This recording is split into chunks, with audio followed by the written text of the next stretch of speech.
The second interview of West Point's World War II veterans. We're here with John Harper, who served in the Army Air Corps during the war. Mr. Harper's book, A Life Well Done, details many of his exploits, and we will use it as a reference, but we'll try to keep in mind that not everyone who sees this interview has read the book. So, good morning, Mr. Harper. Good morning. Just a few introductory questions. Where were you born and when? Andrews, South Carolina, January the 3rd, 1924.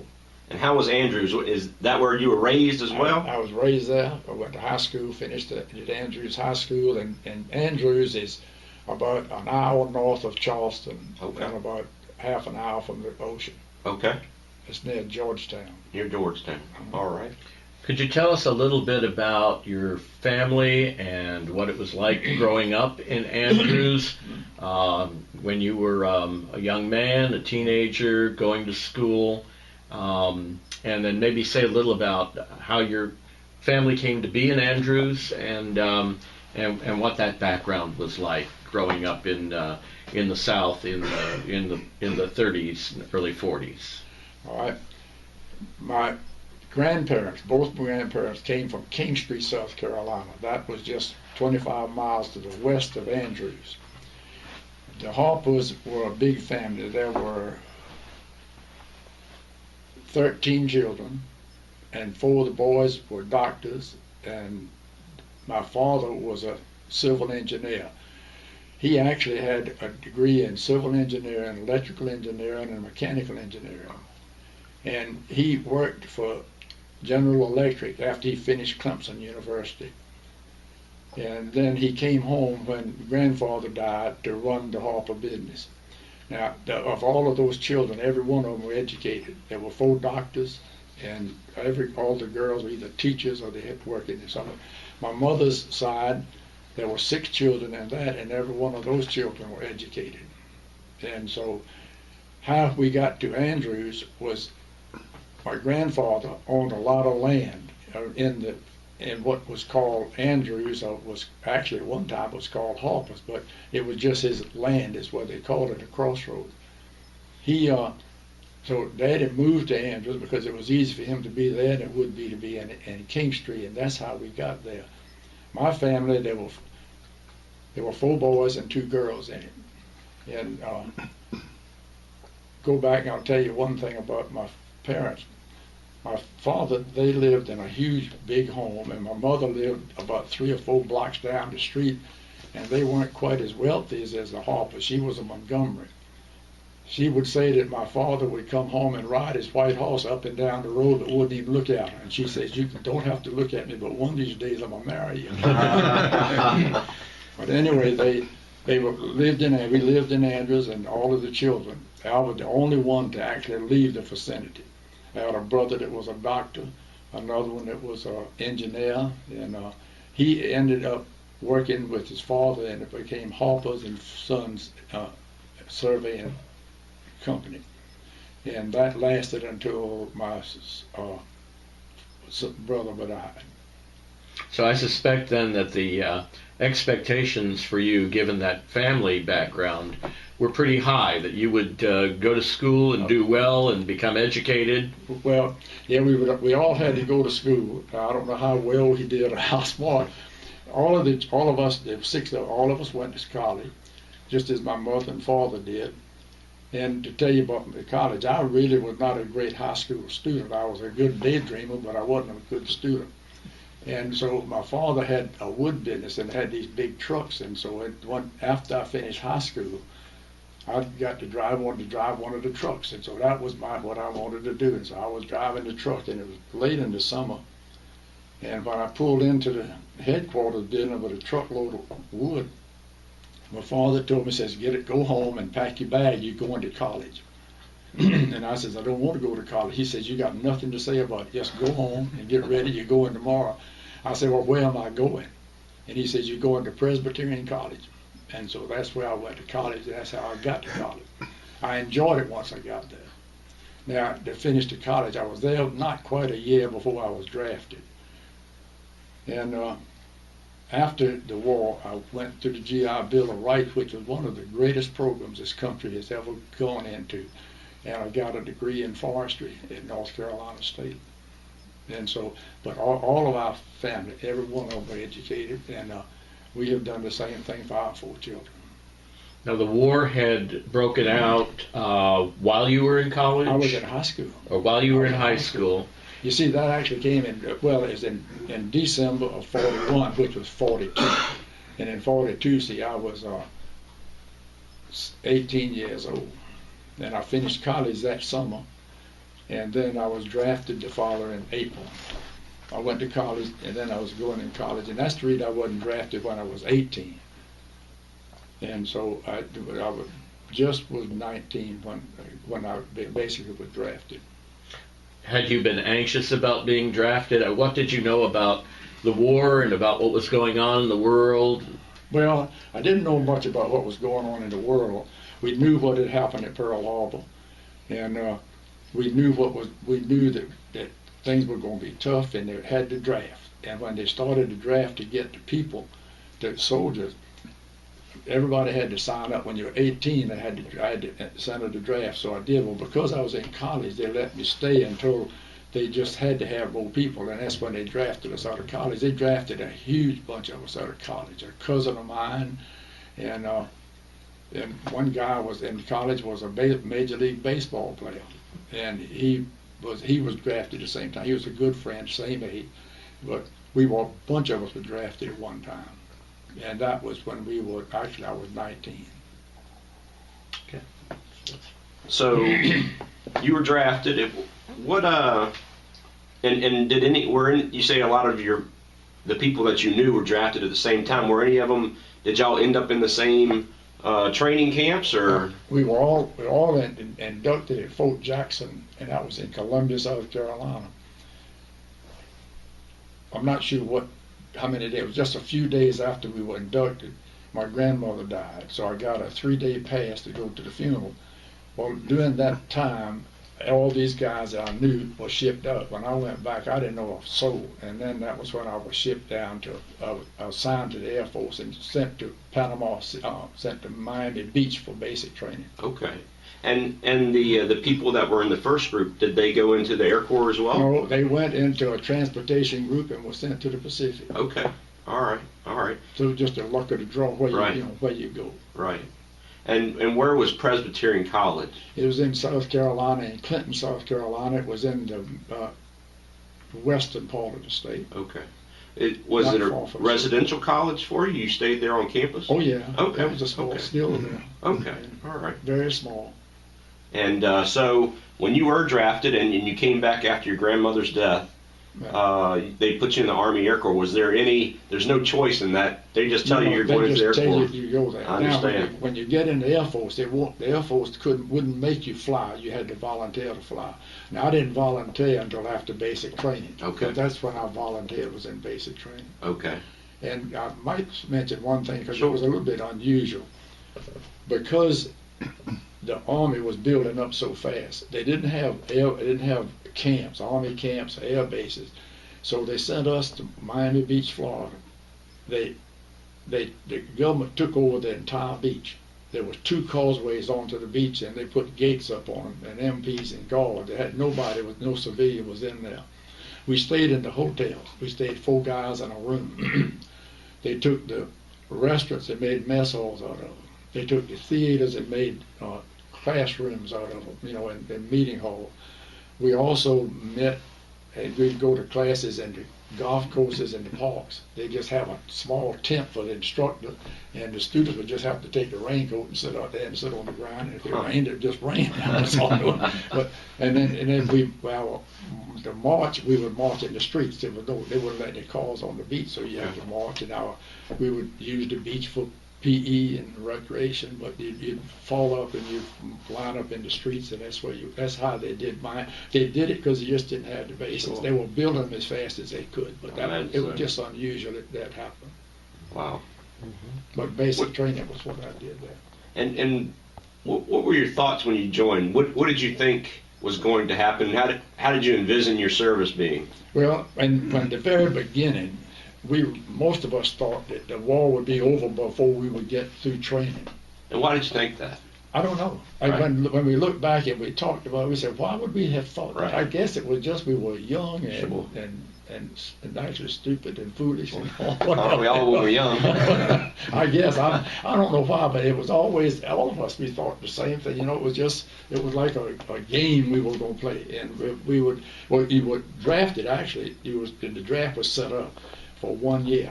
A 1 year draft, and you were supposed to be, mustered out after the year. But later, when the war got really going, they said, "Hey, we got to keep you in," and so they changed it and they kept you in for the duration. Did any national pride and confidence in America as a whole play into that thought that maybe this thing's going to be over quick, that they don't stand a chance against America? Well, Was that any of your thought? Well, I don't know if that was exactly Right. what. The way I express it is when Japan started invading and occupying the countries in the Pacific, and Germany did the same thing in Europe.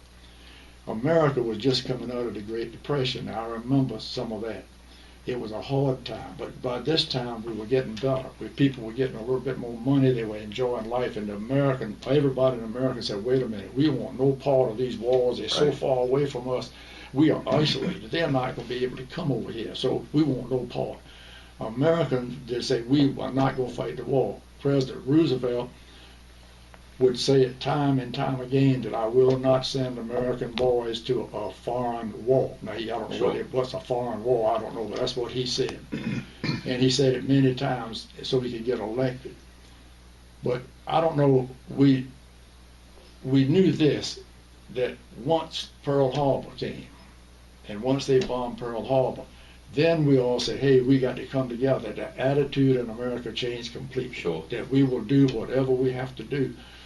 And everybody really pitched in because we had we had a very small army. Now, you can read it, it'll tell you from 200,000 to 400,000. Now, how much, I don't know. Something less than 200 airplanes. They just didn't have much of anything. We were fifth in the world, I think, in the size of our army then, something like that. So they started the draft, and they had a lot of volunteers, and so immediately we had a tremendous surge of personnel in the army. And because of Pearl Harbor, and everybody knew there were two things that happened. We built this army, and we would have a $16 million force before it was over with. As you brought all these people in, the factories and the shipyards and the airplane plants and the farms, and the people left. All these young guys were now in the army. So there was nobody left to build planes or anything. Sure. Everybody was really concerned what was going to happen to this country. We had to furnish the army. We had this big army. Then I say Rosie showed up. That was Rosie the Riveter. And she showed up, and I called her Rosie the Riveter, Rosie the mechanic, Rosie the electrician, and whatever. So shipbuild. They came, and they started, and they built airplanes, and they built ships, and they built tanks, and guns, and ammunition. And these women came, and they said, we can't do the work that men do, and they did. Right. And that's how we got it. Within the civilian, there were nearly, I don't know how many million, but there was a lot of girls that just volunteered to help, like USOs, right, like the Red Cross. And they would come to the air bases and the camps on Saturday night to dance with the soldiers. Sure. They'd take them away on buses. But they would give you coffee and everything. Right. But they volunteered. Civilians realized that everything would be short. Practically everything was rationed. Gasoline, you get 3 gallons of gas a week for a family. Preachers did better. And of course the congressmen did the best. They didn't have any limit on that, of course. But anyway, everybody suffered as far as rationing, and it was you couldn't buy automobiles, you couldn't buy tires. Right. And you have a flat tire, you have to just fix it yourself. You have to put the cold patches in. But people survived, and people realized then that once Pearl Harbor and once they declared war, because when they declared war, Japan, they told their people that you are the chosen race to rule the world. Germany says, okay, told their people, you're the super race. and you will dominate the world. Well, America, I think the American people realized that they were going to fight this.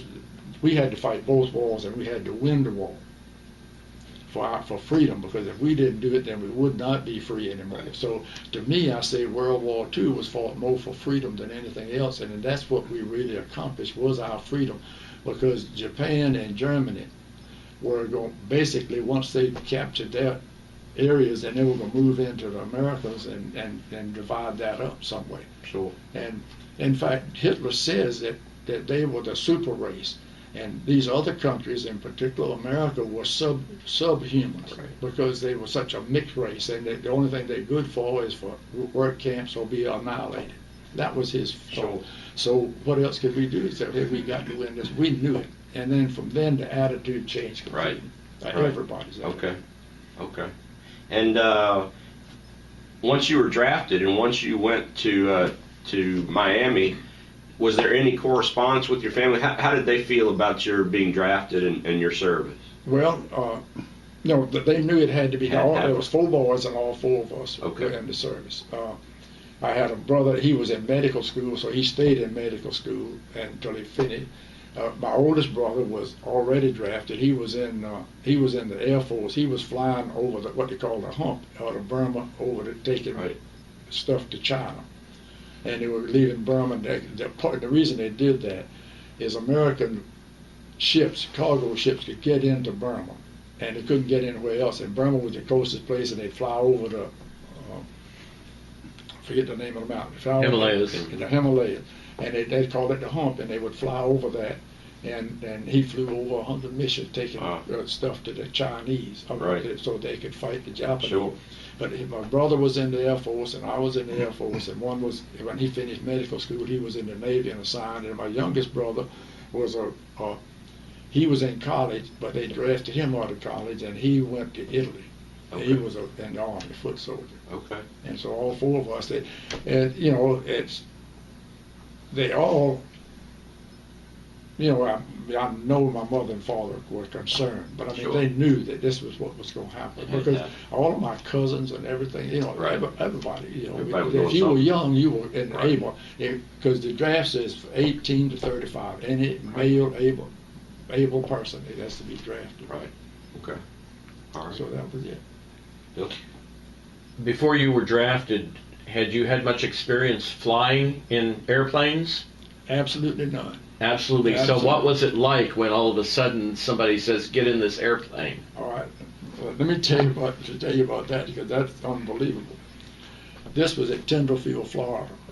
Okay, by this time I left Miami Beach, and I had gone to Denver, Colorado, what they call Lair Field 2, and I studied there.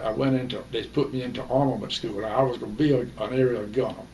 And armament is the study of the bombs and the fuses and the bomb sights and the guns and the ammunition and all that kind of stuff, because they needed an armor on the airplane.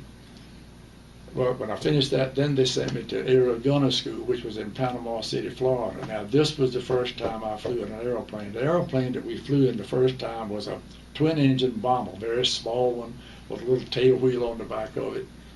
And there was a pilot, co-pilot, and a gunnery instructor, and there were 5 of us students.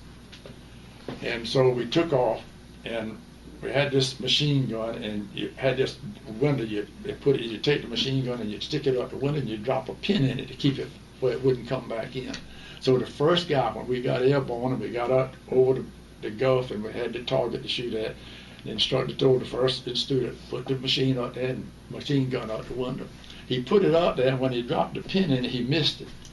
And so when he shot it the first time, it just, it kicked him back in, and it just blew him back into the airplane. He shot the instructor and the co-pilot, and we landed as soon as we could. That was my first airplane. Now, I'm not sure why. That's why I think I was sort of really thick in the head or something. That's when I should have quit right then. That's a lot of work. But it didn't seem to bother me that it happened. But that was my first airplane. How did the instructor and the co-pilot fare? No, they didn't like. Well, they were okay. They weren't hurt. They were not critical. He got hit in the arm, and the other one I think was in the leg. I think, but it wasn't that bad. But that was my first airplane ride. Did things get any better after that? Yeah, we didn't shoot each other. That was fun. It really, the aerial gunnery practice, and it was really a fun thing to do. And how did you develop? Did you develop confidence? Once you got behind the guns and had a sense of what you were doing. Oh yeah. The Army trained you over and over and over again until you just could do it in your sleep. And I'll tell you now, because usually I tell when I tell it to be, I'll tell them later. When you get in combat, boy, you get excited and your heart is thumping away and you're scared as you can be. And people say they ain't scared, but that is a pure lie. I don't care. There's 10 men in those airplanes and all 10 men are scared. And the reason that you can do the job is you've trained to do it. It's just no way when you realize that people are trying to kill you and you're trying to kill them. It's not fun and games anymore. It's real life and it's hard life. And it's just, I don't care what they say. You fly one of these airplanes and when that anti-aircraft gets up there and it's all over there and it's tearing that airplane up, and you're gonna be scared. If somebody said they're not, they're just not telling the truth. Mm-hmm. So after you trained in Florida, confidence. Let me mention about the confidence. The guns. Let's just take the guns for instance. We had to strip them, what they call field stripping them. That's taking them apart and putting them back together. You did that so many times, and then they'd make you put gloves on, and you do it with that. Then they would make you gloves and put blindfold on. And you keep doing it. You could just feeling it. You could tell where the part go. You knew you could do it, and then. Shooting the guns, we just trained and trained and trained, and we shot every gun. We shot pistols and rifles and machine guns, Thompson submachine gun, bazookas, and these 30 and 50 caliber machine guns. And you just shoot and shoot and shoot, and you just learned. And you had the confidence. You didn't worry about what you could do. So then you went from Florida to Utah. Then I went to Salt Lake. I went to Denver first, and then I came to Florida, and then I went to a couple of places in between. I went to Kearns, Utah, and I went there for pilot training. But I didn't last long in the pilot training, and I washed out of that, and then they sent me on. Then I was sent to Pueblo, Colorado, to become a member of a crew, a B-24 crew, and we were going to spend 3 months training, flying, in formation and flying missions. And so we spent 3 months flying basically day and night on mission. What was it like the first time you got in a B-24?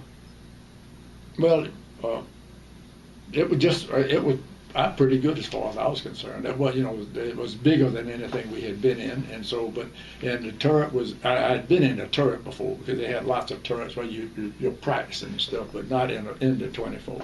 But it was no problem. It was just sort of a progression from one to another step. And the Army, they did a good job of training you, but it was the Army. That's what he said. Yeah. Training you'd be flying at night. You'd be scheduled to fly at night. So you'd come in and you'd land about 6 o'clock or 5 o'clock in the morning, between 5 and 7. And you go to the mess hall, and they wanted you to eat dinner. And I said, no way I can eat spaghetti at 6 o'clock in the morning. I can't. So I'd always go into breakfast line. But that was just training. But the Army did a good job in the Air Force of training the people. So you felt pretty confident that you'd been well trained. Yeah. You were ready to go and do what you were called upon to do. Yeah. And then you got word that you were going to go overseas. Yeah. What was that like? No, we were ready. We were ready because we knew we were going overseas. We just knew that. And in fact, we were just ready to go. Mm-hmm. And everybody, we knew it. So you could quit flying anytime you want. It wouldn't make you fly. And you could quit. And some of them in training did do that. But no, the rest of us, we were ready to go. And then you took ship overseas, right? Well, yeah, they shipped us overseas. We left New Jersey, and we left. And we went overseas on the Queen Elizabeth. Yeah. They had changed the Queen Elizabeth to a troop ship, and it was nothing but luxury then. It was just a troop ship, not, you know, rough. But we flew it, but not flew. We went over on that. My father went over on the Queen Elizabeth too, Okay, the Queen, and so I don't know whether it was the same trip, but it may have been right around that time. But it was a huge. I mean, people were just mobbed. But it wasn't long going over there. About a 4-day trip. I remember him But saying about the fact that they would go back and forth to avoid U-boats. They were faster. They said that they were so fast if they would zigzag that the U-boat would take so much time to be able to line them up to shoot them. And then you turn before that, you just keep going like that. But it didn't take long for us to, you know, to get over there. And then there was a mob of people. We landed in Scotland, and then they took us on over to England. Yeah. So you got to England, and you were assigned to the 8th Air Force, Right. the 492nd Bomb Group, Right. 568 Bomb Squadron, Right. and you had gotten to staff. So was that a promotion after you got to England, or? No, it was after I got there. Okay, all right. And what did that mean for you? What added responsibility, or were you in charge of other people? No, and what that meant was, well, not everybody, but most of the gunners were staff sergeants. Okay. The tail gunner, the waist gunners, and the bottom gunner, they were sergeants. And the flight engineer and myself, we were staff sergeants. And because we had other things, the flight engineer had responsibility for the turret, the top turret, and also helped the engines and helped the pilot. Okay. What I had to do, but as an armament gunner, I had to arm all of the bombs in the bomb bay. When you would take off, the bombs would not be armed, and you'd have to go back there and basically to arm them. All you do is you take a Carter key out, and in theory, when you drop the bombs, there was a fin on the back of the bomb, and the wind was supposed to run it out, and when it runs it out, it will arm itself. Well, what I'd do is take it out, and I'd run it out nearly halfway at least.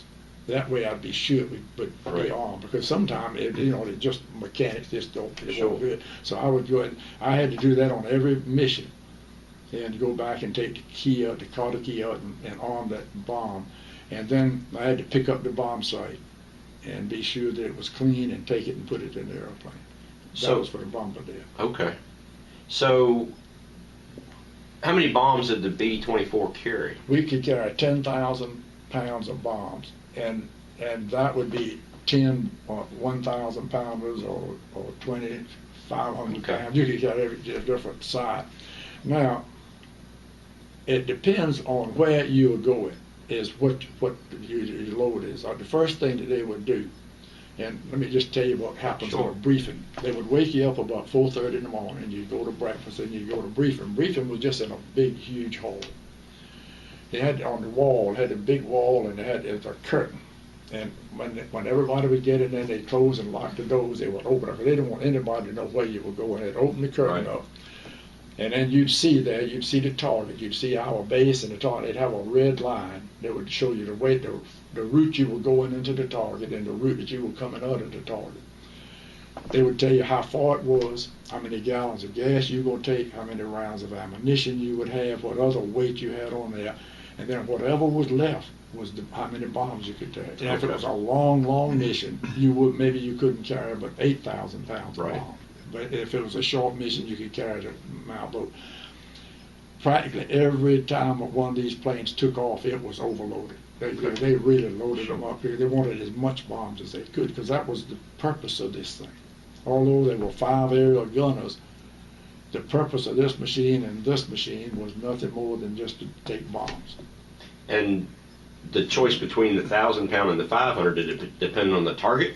Depends on the target. Okay. Depends on what kind of target you are. Because see, you could take the fuses. You had also fuses. You had what they call a proximity fuse, Okay. which would just blow up before it would get to the ground. You'd have a penetrating one that would go and hit and maybe go in and be maybe a delayed fuse. It'd be 5 minutes or a minute or something. And then you'd have contact. Then you'd have the phosphorus for your bomb, for your firebomb. Okay. And they would blow up before they would get there. Sure. But just depends on what mission you were going on. And so the process of arming the bombs and getting the actual bomb site and everything, was the navigator, he told you now it's time to do that because he knew they were coming up on the bomb site? Oh no, I got all of that before we got in Okay, the I airplane. understand. Once I got in the airplane, I was through with the bomb site. The bombardier then had it. Okay. And like I say now, the navigator sat right there on that nose. I don't know whether you can see it or not. Right behind the turret, it's a little Okay. bubble. And the navigator stood there, and underneath that thing, there was a little bubble underneath there, a little Okay. supposed glass. That was where the bombardier, and he could see, he was looking down, and the other guy, navigator, looking up, and I was in the nose. Okay. And so did you arm the bombs after you took off? No, after we take off. Right, okay, We take off, and then once we got into formation and we'd start, I'd go back and do it. Okay. And how long did that process take? Oh, depends on how many bombs Sure. you had. 5 to 10 minutes. And how much I goofed on. At least John. But it would take, I don't know how long, I don't really recall. It's just different times. If it's like I said, it would be 1,000 pounds, it'd take you, Okay. it wouldn't be much time. All right.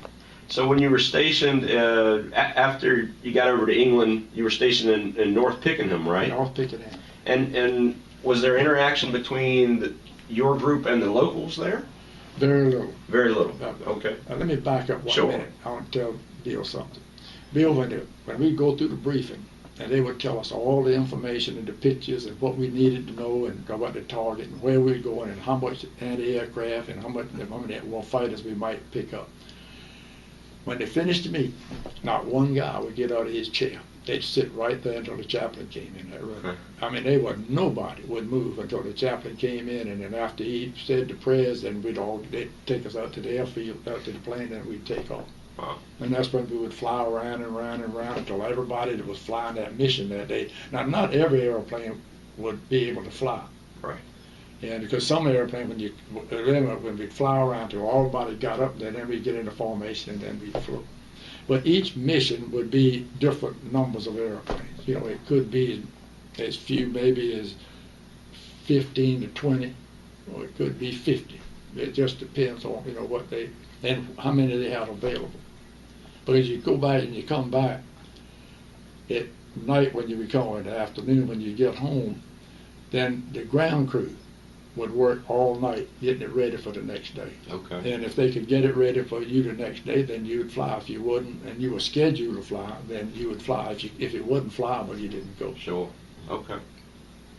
So we've got this distinction between your time in England and the time you were shot down. So Bill and I wanted to ask you some questions Okay. about your time before you were shot down, about how life was and your missions and things like that. Okay. Okay, yeah, let me take you back to the time when you're ready to go on your first mission. Okay. You've got this this huge airplane. Yeah. It's full of bombs. It's full of gas. You're lumbering down the runway. It's overloaded. Absolutely. And you're going to the continent of Europe for the first time to deliver bombs on the enemy. What's this like, and can you talk about that experience? Yeah, we were. I think we were well trained for doing it. We knew what we had to do. We knew, and also in there we had. Although we were new to that group, there were some experienced guys flying different other airplanes, and so they could do it. So we figured we could do it. Now, so that morning, everything, we were like, yeah, I'm sure we were excited and that stuff, but we, ready to go. And Everybody on your crew is green? Everybody. We all met. We all were assigned. We didn't know each other until we got to Pueblo. That was the first time we met this group. You went there and you got there's 10 guys and they just you, and that's the way you got it. And but when we flew that first mission, we went through the whole thing. We knew what was going to happen. We had been trained over and over, and so we knew what was going to happen. And we got on there. Now, I can tell you this one thing, is that we really didn't know what was going to happen, but when we got to the target, and then when the flak started coming up, and we got into some flak, and that's when all 10 of us realized that the fun and games were over. This was not a game. This was something else, and you just knew it, and it wasn't a big earth-shaking thing or a mental thing. It was just you say this is something that's very serious, because they were trying to kill us and we were trying to kill them.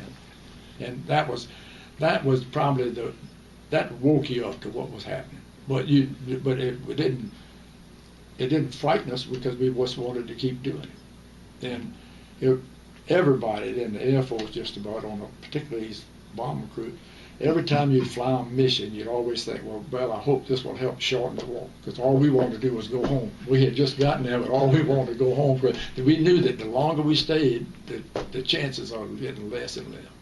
Right. So you're on a mission. You're seeing flak coming up for the first time. For the first time. Are you seeing casualties among the planes in your mission?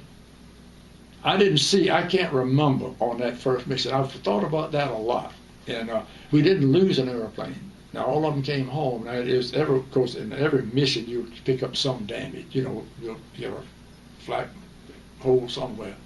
And sometimes they're worse. And, of course, you can have one airplane here and one airplane sitting right off of this guy's wing.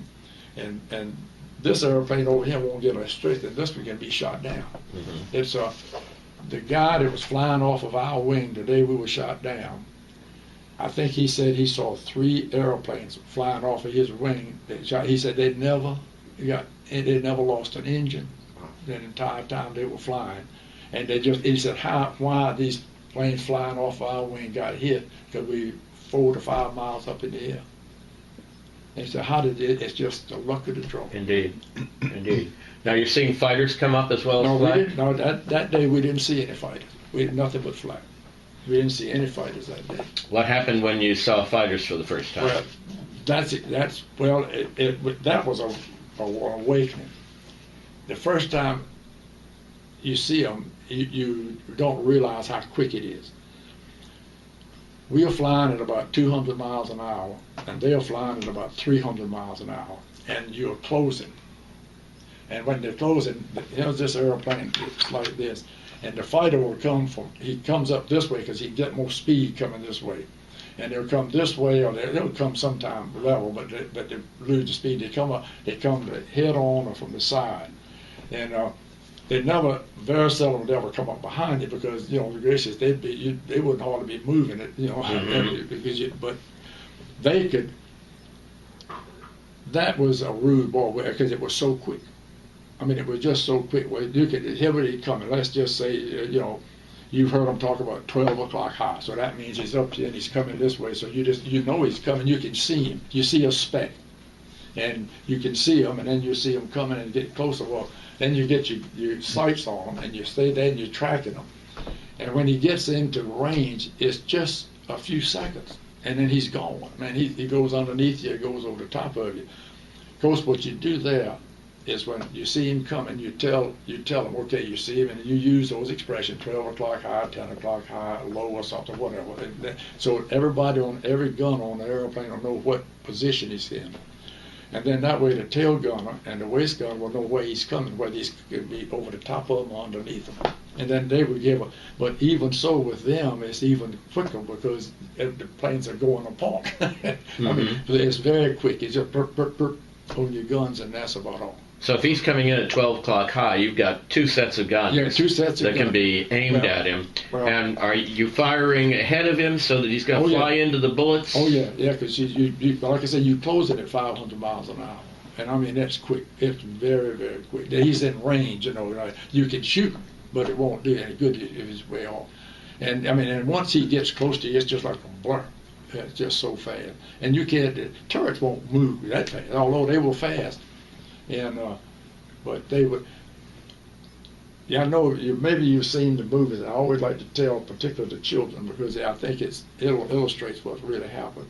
You see the movies, and as one of them, and you'll see the waist gunner. He'll be there shooting. He'll have his gun, and the gunner be just shooting, And then you'll see the German fighter catch on fire and go down, and the kid will holler, "I got him! I got him! I got him!"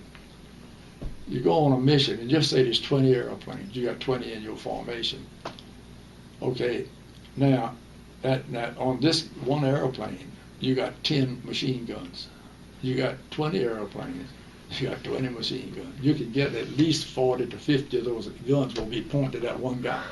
So, and how in the world do you know you got it? People say, have you ever shot down one? I said, oh yeah, I thought so, but I know good and well there's so many people. Like I say, this guy here, he's above us. We got these two people. We got 4 guns right there on him. So how would you know who did what? And the guys, all the rest of them. But you have about 40 guns, but it's still quick. And and that's what makes it so hard. And they have to do the same thing, but now they point their airplane, so they got a little bit better angle on you than you would have on them. A little bigger target too. They're a bigger target, yeah. Particularly because they come in, and that's another reason they come. If they come this way, the target is not as broad. They come this way, you got a bigger target. But they don't ever come up behind you. That would be unless you were crippled or something. Mm-hmm. Because they'd get shot down pretty quick. Because then they would only be about 100 miles an hour. It'd be pretty easy to shoot them down that way. What was it like the first time you saw one of our guys go down? I don't know. I guess to be truthful, when it happens, and somebody goes down, you're in a lot of anti-aircraft or you're in a lot of fighters, and you're so busy that you don't. I mean, you just all you're trying to do is do what you can do, and pay attention and do your job, because it does take a lot of. You have to just pay attention all the time because you don't know, particularly for fight. Now, if it's anti-aircraft, there's not much you can do except just sit there and just hope you don't get hit. That's about all you can do with anti-aircraft. But you're just thinking about what can you do, and how you're going to do it. And when they go down, you just see it, and it's just a horrible thing. But it just happens. You see it, and you know what's happened to it. Now you do watch them because you do want to try to count the shoots, because that gives you some indication. Although it doesn't tell you, it's very unusual that when one of these bombers would go down, that all 10 guys would get out. If 5 of them got half of them, they would be very lucky. Our case, all 10 got us. But we got ready, and we knew what was going to happen, and we knew it quick, so we got ready, and we were ready to get out of it. And that was, I think, the reason that we had 3 wounded aboard, so we got them up. But you see an airplane going down, it's a pretty hard thing. But the biggest thing is you thinking about the shoots, how many they're getting out of it. Now, how many missions had you flown when you were shot down? Our 5th mission. We had our bomb group was the only bomb group in the 8th Air Force that was ever disbanded, and we were disbanded because we had our losses. We lost so many airplanes. In fact, they don't even want to recognize them now because their losses are so great. Mm-hmm. But we were the only one, and why nobody has ever been able to answer that. Why we took such a tremendous pounding, I don't know. There's, I guess, 50 different reasons for it, but it's none of them. I don't know. It's just one of the things that happened. But there were very few of us that lasted long over there, because the whole bomb group didn't last but 89 days. I mean, it was just a tough go for us. That was about all it was. But but we did what we were trained to do, and that was and nobody. But once we got overseas, I never knew a guy that quit flying. I mean, everybody was, we were committed to doing what we that was what we were there for.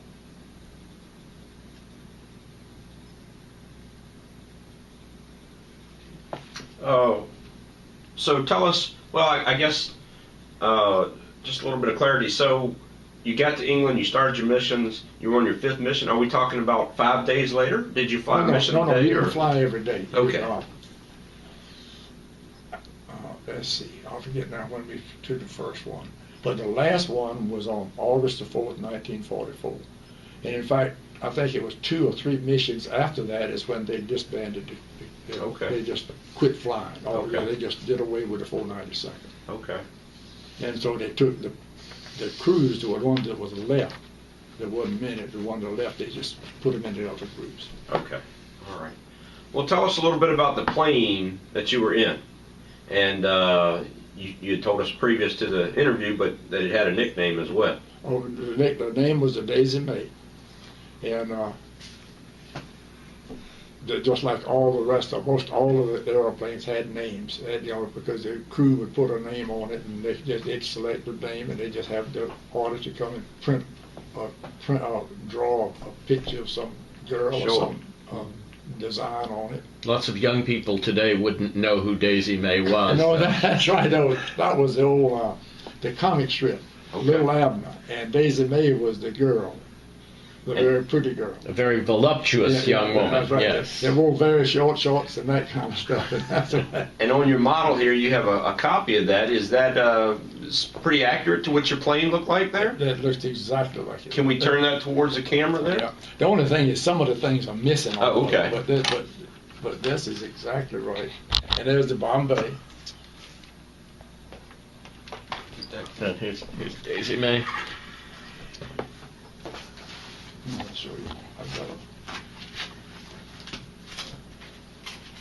Although I think Al Cap's Daisy May was a blonde, was she not? I think so. I'm And not sure. you've got a brunette now.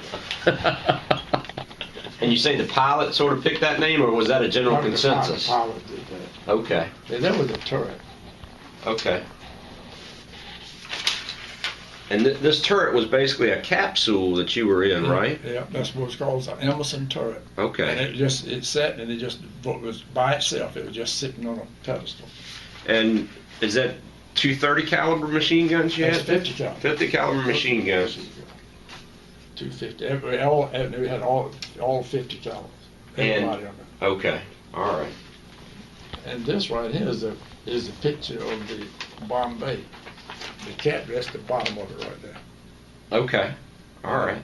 And the bombs are put up there, and they drop right out. You can drop them one at a time, or you can drop them all salvo at one time. And the catwalk is where you get through it. And now what we have here, these don't look like bombs, but that would be where the bombs would sit. This is the bomb. They are bombs. Okay, these are the bombs. Okay. These are the bombs. And there's the 2 rows of them, Okay. and then there's another row up ahead. All right. Actually, there's a whole other bay, but you have to walk on that catwalk. The only thing one thing that was the hardest thing was walking on that catwalk when the Bombay doors were open. That was scary. So we kind of talked about up to the point where you'd gone on that 5th mission, and now we're up to the 5th mission. And so could you tell us about that mission and how it ended up? Okay. Did I tell you about the mission that we lost an engine and became back by myself?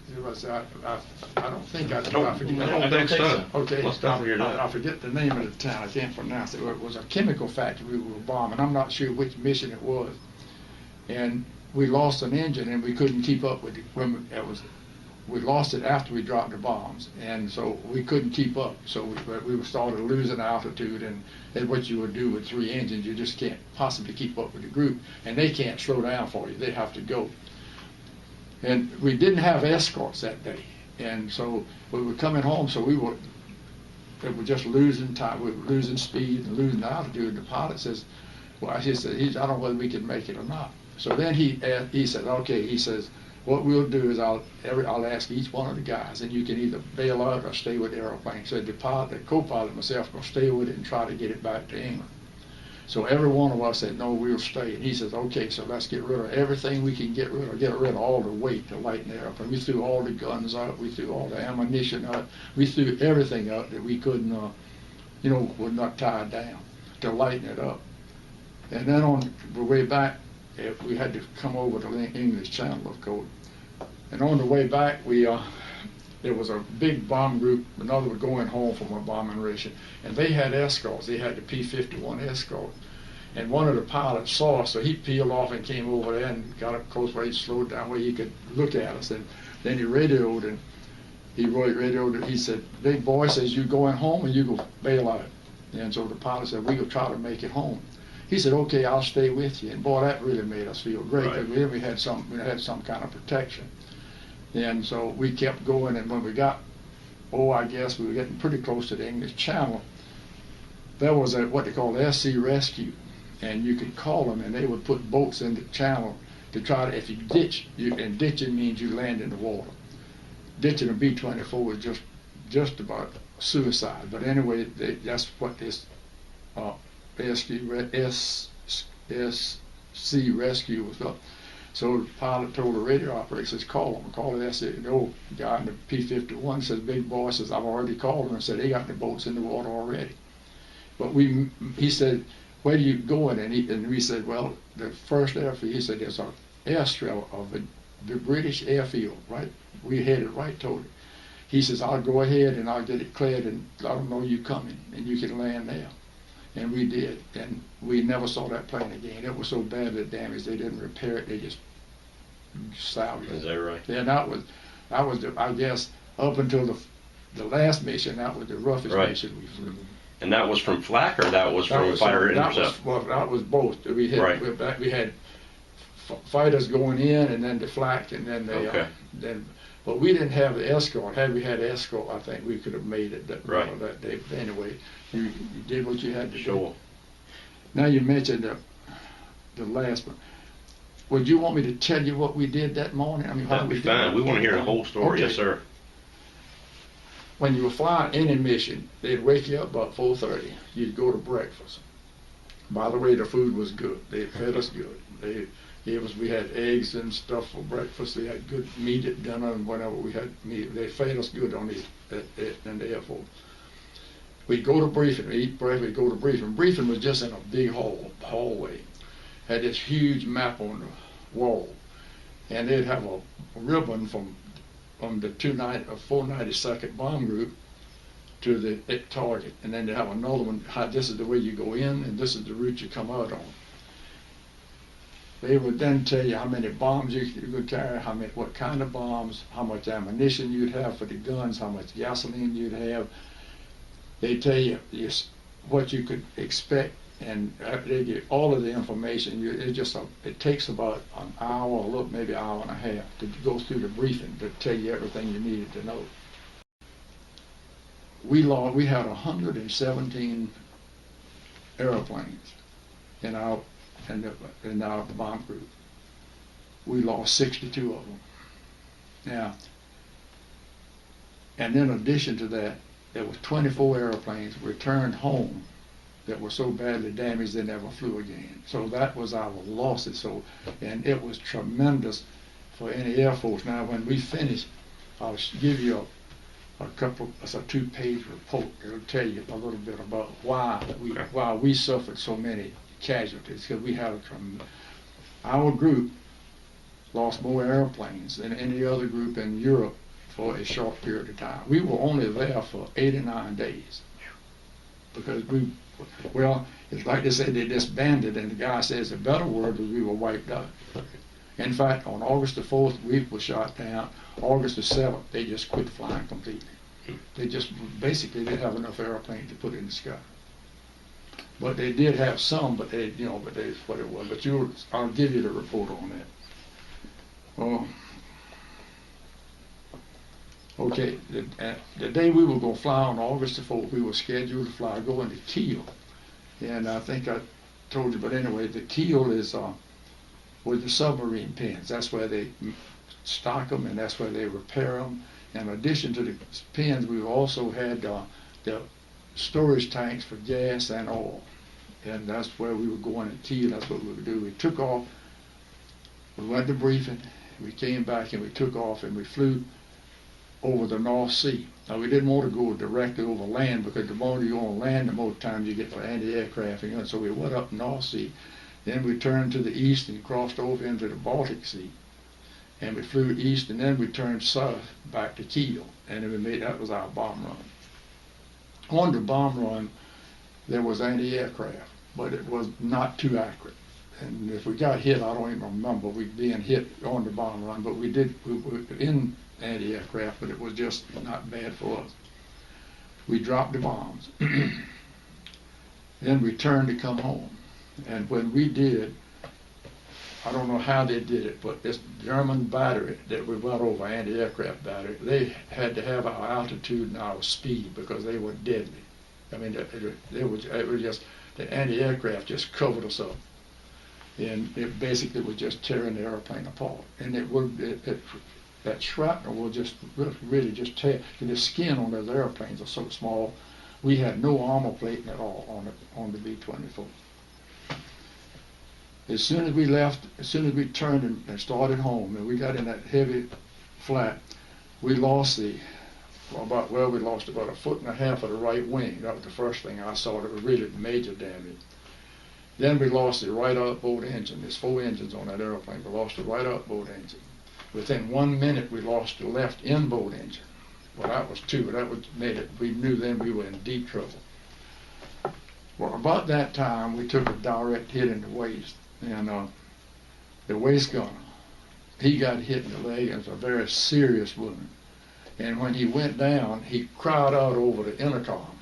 And when he did, we were taking so many hits in the nose that the bombardier and the navigator, they sit right behind my turret, they thought I was the one that got hit.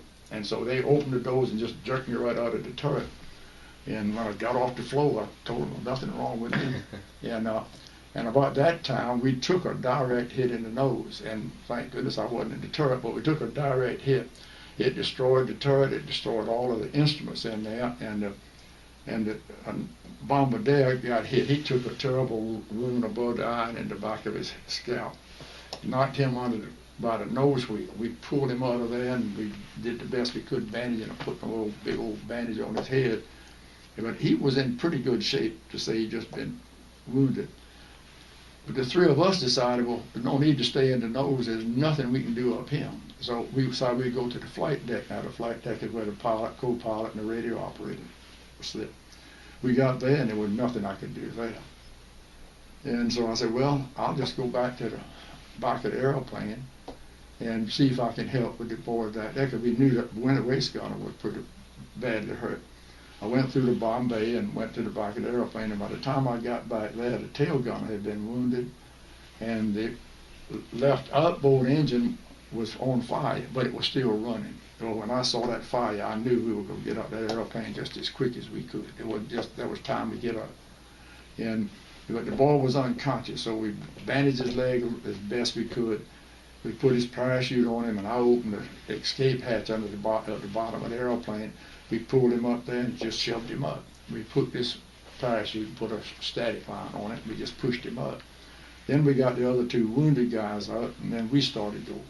And when my time came, I just dropped on my knees and to roll out that escape hatch. And I don't know why I thought this, but the thought popped in my mind is, boy, it's a long ways down there. I don't have a clue why that did that, but it did. So the first time any of us had ever jumped, we had never practiced at anything. All we had was instruction, classroom instruction.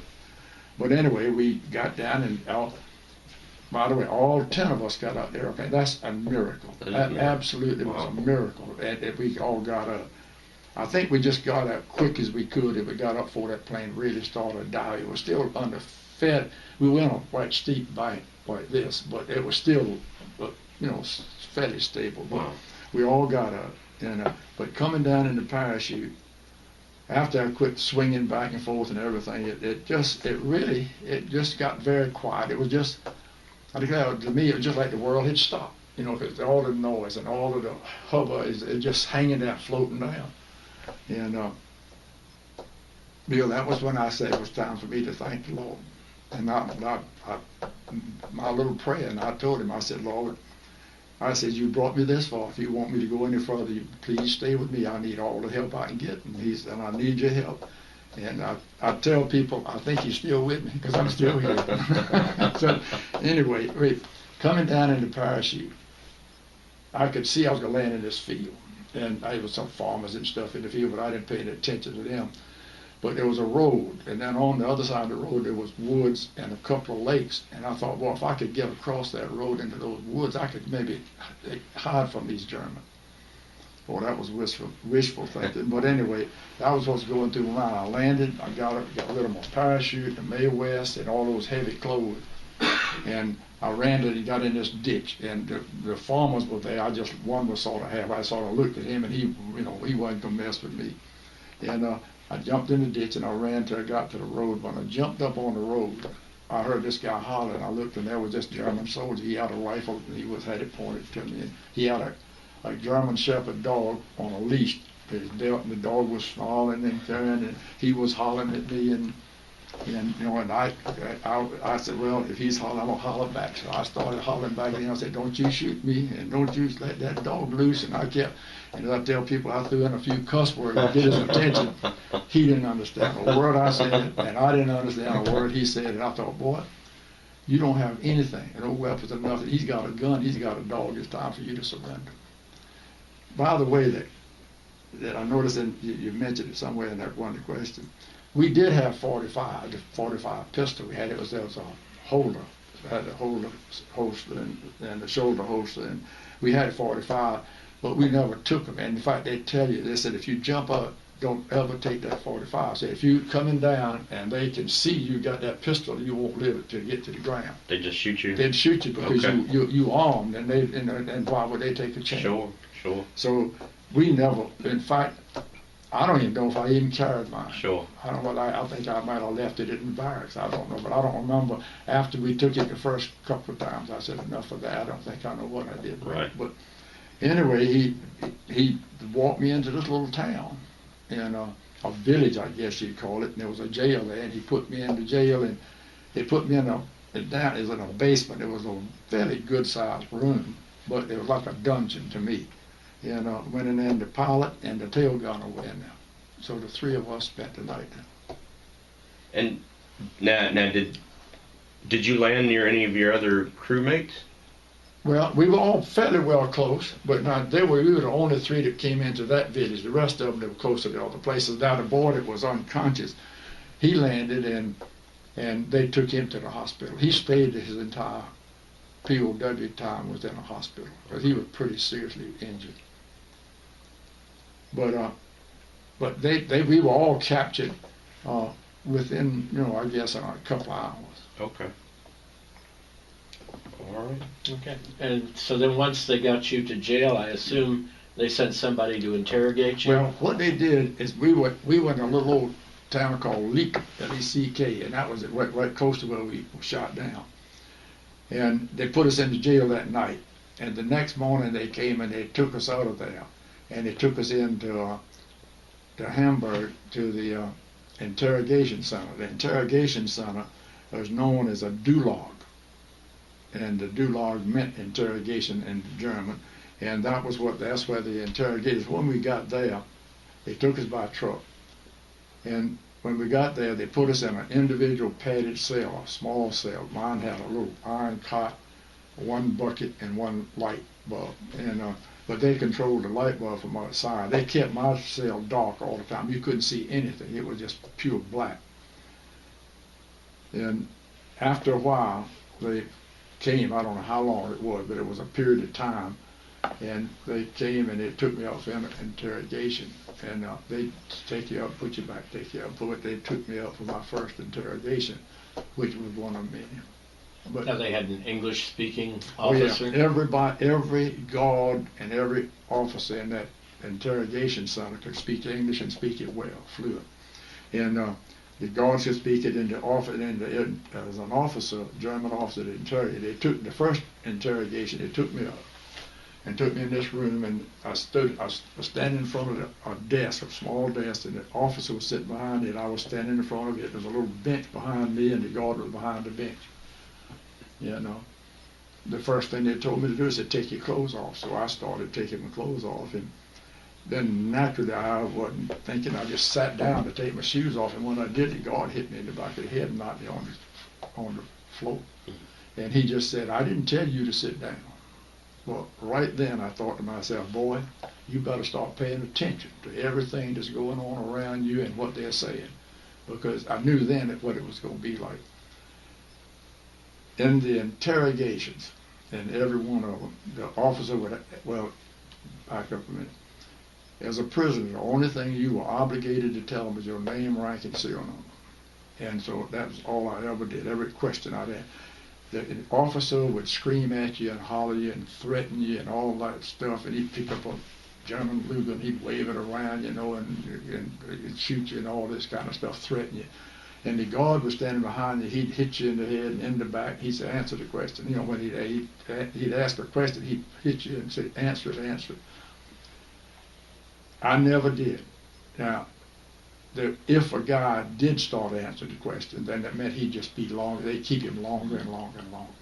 Because they figured once he started talking, they figured he'd keep talking.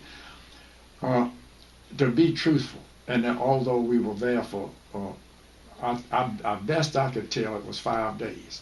Sometimes they would come back and interrogate you in 5 minutes. Sometimes it would be 10 or 12 hours. You just didn't know. They'd go and come, or you didn't know whether it was day or night, and they were keeping you trying to keep you sort of off balance or something. But I didn't tell them anything, and they just fussed and carried on. But that was just the way they did it, and I'm sure some guys just figured they were there. But why they did this, I don't know, because the Germans were well educated in what was going on. In fact, like the last time they interrogated me, I went in and the officers asked a couple of questions and I didn't answer them. And he says, you haven't answered any questions. And so he pulled a piece of paper out and he says, well, I'll tell you this. And he told me when I was inducted into the Army and when I got married and what my wife's name and when I went overseas and every place that I'd been and what bomb group I was in. And of course he knew when we were shot down. Mm-hmm. But I said, I thought, why did they bother for this week of interrogation? Because they wanted information that I, as an enlisted officer, enlisted personnel, I wouldn't know the information that they wanted. They just wouldn't. It wouldn't be. The only thing I could tell them was what we had on the airplane for that bomb run, and they didn't really care about that because they could figure that one out themselves. But their intention was to shake you up by letting you know how much that they knew about you. Oh yeah, that was the reason, I think, because I've often wondered how they got it, and I always figured it was through clipping service. You can get a clipping service, and you could back then in America. They would clip anything, if it was like the war or something else, they could do it. And I figured that was the only way they got it. However they got it, I don't know. They had access to American newspapers. Yeah, that would be it. But I mean, to me, it didn't matter. It really shocked me that they had that much. They did. I did later get a report of our airplane where it finally went down, and the Germans, when a plane would be shot down, they would go and they would I don't know what you would call it. They would work at it. They'd take it apart. And they'd send the radio over to one place and the tires to another one and the engines to another one.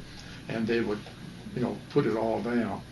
And in their report, it had that there were 2 engines that were not worth doing it. They were shot up. Those were the 2 that were shot up. It said one was burned and only one of them was worth trying to get any information off of it. So it was really just about what I had remembered happening. And the rest of the report was they had all of our names and where we went, where they had taken us and all this stuff. But it was that amazed me that even that late in the war they were still doing that. Right. Yet at the same time, this real good friend of mine, he's a son of one of the pilots. His father's plane was hit by anti-aircraft and blew up. And the whole thing just blew apart, and so nobody would survive. Because it blew up and there were so many parts, they've never been able to find any parts, or anything, bodies or nothing. And this boy, ever since the war, he's gone I don't know how many times to Germany trying to find the spot where his father's plane was shot down, to find anything at all. He said he'd never found one thing. So that's what happened.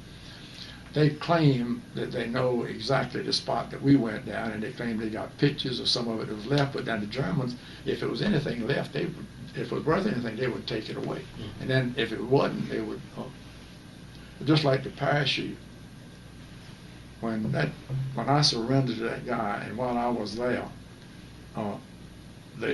some people brought my parachute and brought the May West and all my clothes up there.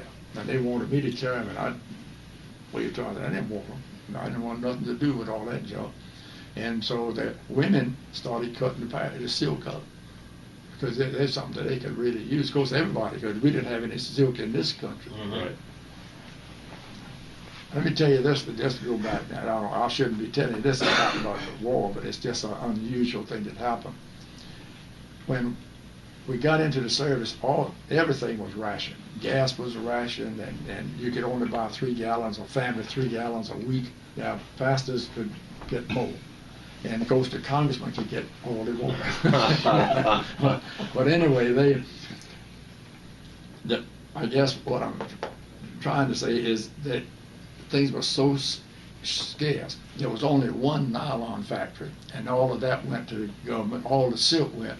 So women couldn't buy hose, and so there was no way they could wear. So when young women wanted to go out to some fair, or something, they would take a pencil and draw a line right up the back of the leg, because the hoses then had a sleeve down the back, and to make it look like they had, and they actually did that. Yeah. But anyway, I've got off the side. It's got nothing to do with that. That's okay. All right. So, were you in solitary confinement the whole time during this Yeah, except when they would take you out. So you had no contact with any of the nobody. other? I didn't see anybody else. In fact, I didn't see anybody else from the crew. Of course, I'd only seen since once the pilot and the tail gunner at that time. And then through the interrogation, I didn't see any. And then the last day they interrogated, the next morning, they took about 200 of us. And let me show you some pictures when I'm talking about this stuff. It might help you understand what I'm trying to say. They show you that in a minute. They took us out of the interrogation center, took us down to the railroad. There's about 200 of us, and they put us in this boxcar. Boxcar was manufactured in World War I. It was called a 40 and 8, and it was for 40 horses. 40 men and 8 horses. That was what it.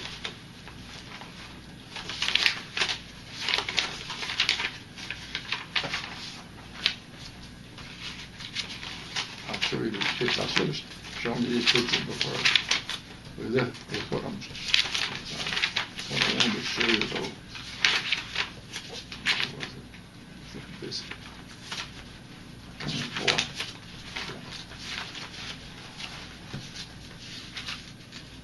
There's no pictures of it, of course, but this is the way that was a pretty accurate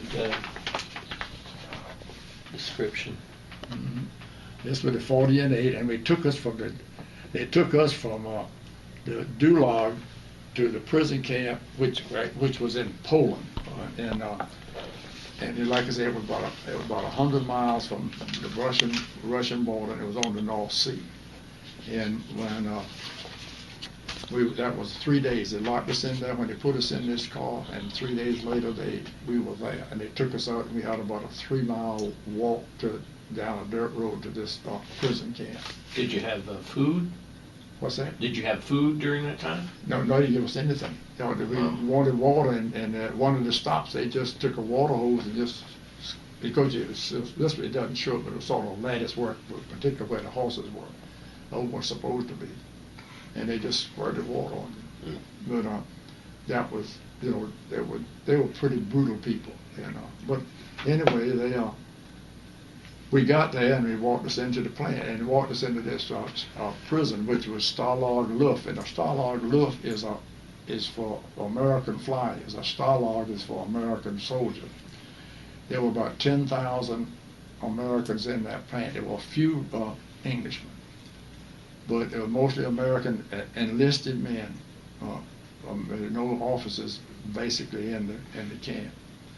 And the camp was divided into 4 compounds. The Germans called them lagers, and each lager, each compound, basically was a jail unto itself. Had its own barbed wire, had its own guards, had its own towers, guard towers. So they had it broken down to about 2,500 in each one of them, and we were put in. It was barracks, and each compound had 10 barracks, and each barracks had 10 rooms, and each room held about 25 men. And it would be a little bigger than this room. And in the room you had a small stove, you had a small table, and one light bulb. And most of the rooms had triple-decker beds, bunks. Now, our room did not have anything. We slept on the floor. That's again, I scared no pictures of it, but that's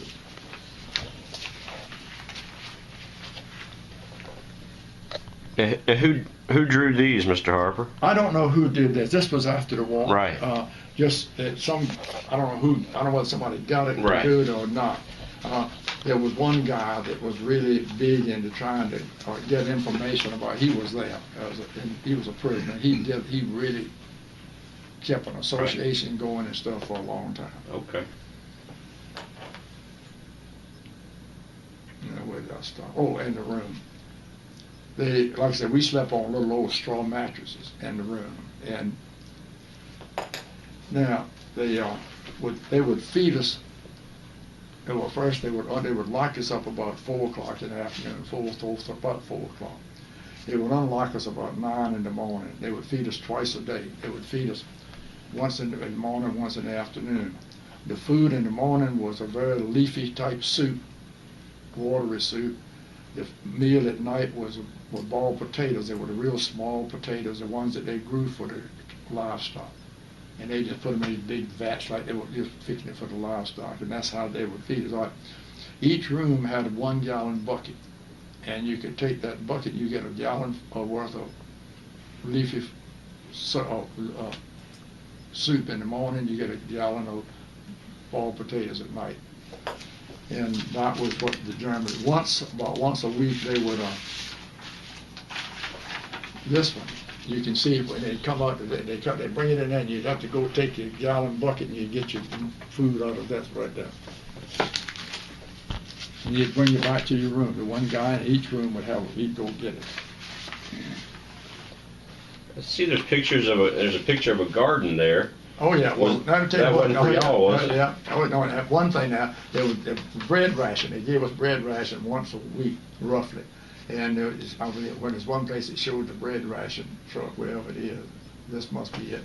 And what it amounted to is about 1 slice a week, is about 1.5 slice a week. And they claimed that it had, people said it put sawdust in it. I don't know whether they did or not, but I'll tell you, it sure smelled bad and it sure tastes bad. But at least there was something to eat, so you didn't fight over it. Now, in addition to that, the Red Cross, they had what they call a POW package, and in it was all these canned foods and stuff. And this was enough. The idea was that this would be enough for one person for 1 week, and this would be sustain his life. That's about all it would do. It wouldn't make you fat or anything else. But in the camp, we stayed hungry all the time. You used to do it. In the daytime, you talked about food. At night, you dreamed about food, and that was one of the big things. But when we would get that bucket of food and bring it back, they'd put all of the prisoners would put their cups. The 25 guys would put their bowls of cups. And this is another drawing of and that's exactly the way it looked. And that's exactly everybody. One guy would take that thing and he would take a spoon and he would dip up that stuff and divide it up, and everybody would stand there watching because they wanted their fair share. Because they were hungry, and so they wanted to be sure. By the way, I was the one that they elected to divide the food. I divided everything that came into that room. And I tell people, I guess I did okay because they never did fire me. But they really wanted a fair shake when it came to food. And I don't blame them. I wanted the same thing too. And that's not a good picture. I can try to show you one of the cabin. Oh, I don't have one. One picture I wanted to show you because I thought it was very interesting. That's always the way. Oh, there you go.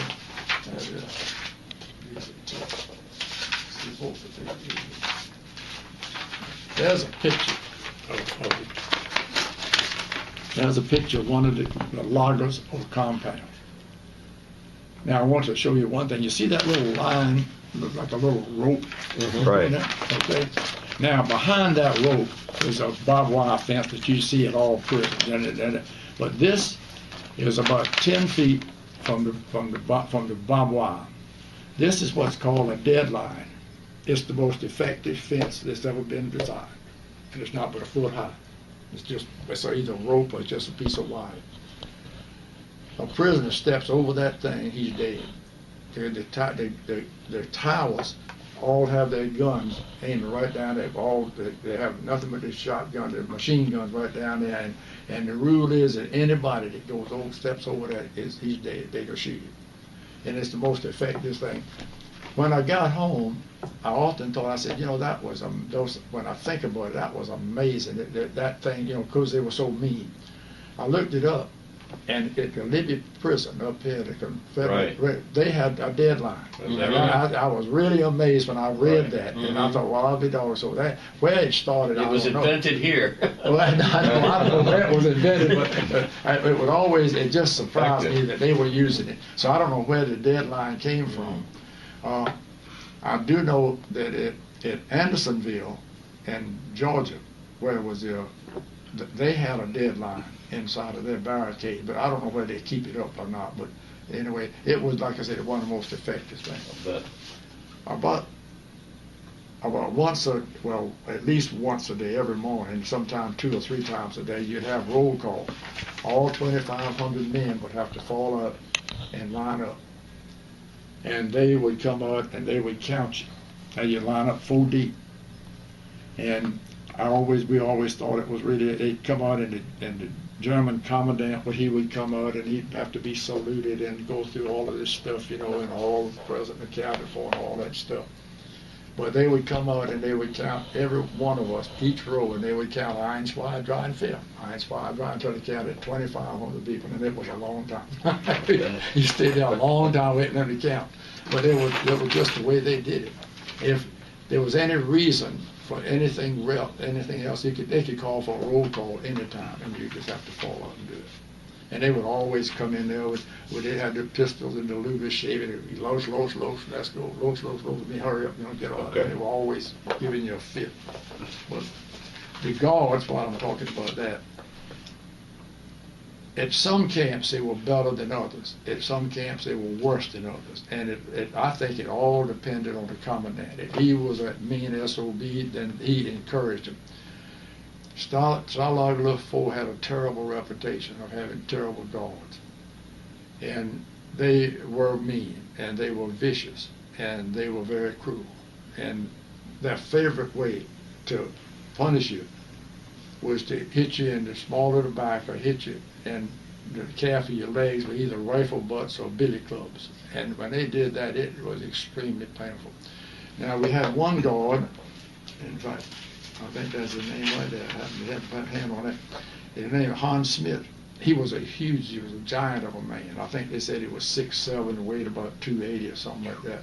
His hands were absolutely huge. And he would come up to you from the back and he'd whap you on your ears, and boy, you're talking about something that hurt. But they had ways, that's what they did. And these are basically the officers and the people that mean nothing. They're just the people that ran the camp, the Germans. And this guy was the very top one. While I'm talking about him, he was everybody. We called him, go back. The Germans told their people they were the super race. Well, we called them the stupid race. And we called this guy Big Stoop, because he was the biggest stupid. And of course, they thought we were talking, how great they were. But they were the guards, they were, most of them were uneducated, they were mean, and they were just tough people. And because of the commandant letting them do it. Now, if the commandant wouldn't allow it, then they didn't have that kind of. But these people were pretty mean. But while we're talking about, I'm sorry, Mr. Harper. Oh, sure. While we're talking about the guards, Was there ever any Christmas, anything like that? Any sign of compassion at any time?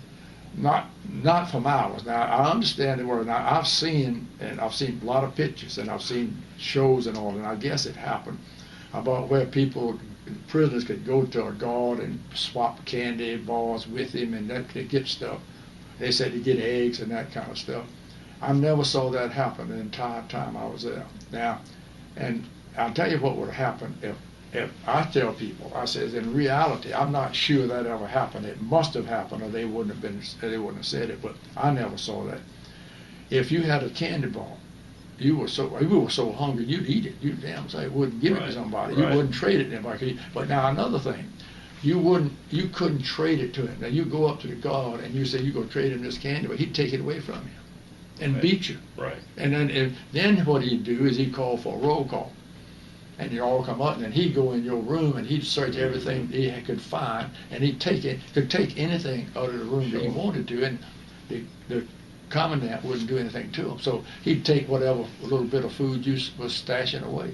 So nobody in our camp that I knew of ever tried to do that. You just stayed away from it. What you tried to do in the daytime, in a day, it was a long day because there was nothing to do. And you just tried to stay away from the guards. When you'd see them, you wouldn't try to run away. You'd have to move away. 'Cause if they thought you were doing it, then they'd really come and beat up on you. But you just tried to stay out of the way. Did any of them speak English? Some of them, but there are very few in the guard that really even tried to. We tried to. You mentioned, I wanted to tell you about the garden. This guy, where he got seed, I don't know, but he got some seed, so that these groups said they would go out there and they could plant a little garden. And so they did that, and once they got the thing planted, then the guards didn't come and tear it up. They thought they were trying to diffuse a tunnel or something. Right. But we were so far north, the weather was so cold that there was no way you could tunnel out of that place, and if you got out, you could see that map. Right. Where would you go? You sure wouldn't go to Russia. Sure. And you on the North Baltic Sea. Right. And where else? If you go south, you're going toward Berlin. Right. So there was nothing. And going to the west, it was just just so far. It would be, and the weather was so bad. God, that was miserable weather up there. Cold all the time. So you pretty much knew that about where you were. You knew you were on the Baltic. You knew you were in Eastern Europe. We knew exactly where we were. Yeah. And so now did the lack of food also play into like you said, where would you go? What would you do? Well, was there any thought of escape, or is it just ridiculous to even think of? Unrealistic. Nobody in Stalag 4 even tried that I know of. Right. Now they could have, but I wouldn't. Sure. Not to my knowledge, because I don't know where they would go, and then they'd have to be able to speak German, right. And they'd have to be able to go and get clothes and stuff, and sure. And so I don't know, but I know that in our room and in our compound, I don't know of a soul that even tried to attempt it. I guess it was foolhardy. Sure. The same thing, I'll say while we're talking about that, the same thing happened when we were on that march. We could have gotten away there, but all you'd have done was you'd have been worse. Right. And it was a place that it was bad and terrible, but if the leave would be even worse. Sure. In fact, it would just be like committing suicide, because Okay. you wouldn't be able to. Because everything was so desperate at that time. Sure. We kind of think of course, The Great Escape. Yeah. Well, Compared to that, do you think, in reading your book, they seem to have a heck of a lot of freedom of movement in that movie, but they also seem to have a lot of energy. Did you have, with the lack of food that you had, that you describe in your book, did you have any energy? Well, yeah, you had some. Okay. And then you had to do some. Sure. And we weren't that sick. We were just hungry. Okay. But we had balls and stuff, and they'd throw them around. And one of the biggest thing I think that we did, and it wasn't you'd have to do a lot. We would take it so cold. We just took some water and made a real smooth runway about this wide. I mean, I don't know, it was not from the end of the road, but a pretty long way. And we would run up there and jump on it and turn your heels up like this and slide and see how far you could go. And but something like just play little games like that. But you stayed outside because you wanted to get out outside to the Sure. air and all that, because being inside that room was pretty tough going. And you said that the guards would hit you. At some point, you got hit in the back, didn't you? Yeah. And you're I got beat one time, and Okay. it took about, I guess, 5 days, at least that long before I walked. okay. But they were just vicious, Right. and they would do it, quite often. Was there medical attention at the camp for that? What's that now? Was there medical? Did the Germans have medical attention for you? No, there was a hospital. Okay. And there was a doctor. Okay. And the hospital was outside because it wasn't it was sort of a separate place outside of the 4 lagers. The bad part about that is that nobody went to that until they were very sick, very sick. Okay. I never saw a man come back from the hospital. Now, there was a big burial detail that worked just about every day. Mm-hmm. Not every day, but they worked that. Sure. So it was just, nobody particularly wanted to go to Right. it. While we're talking about the guards, I did want to go back because you kind of jogged my memory about your book.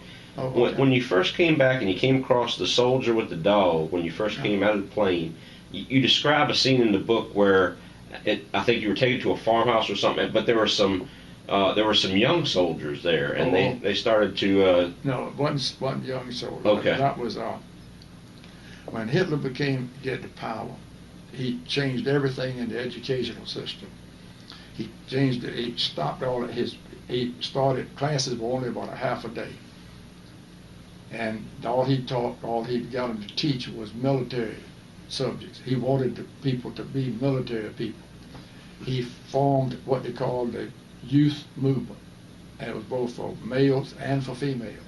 They wore little, the males wore brown shirts and pants with black neckties, and the girls had a little brown shirt.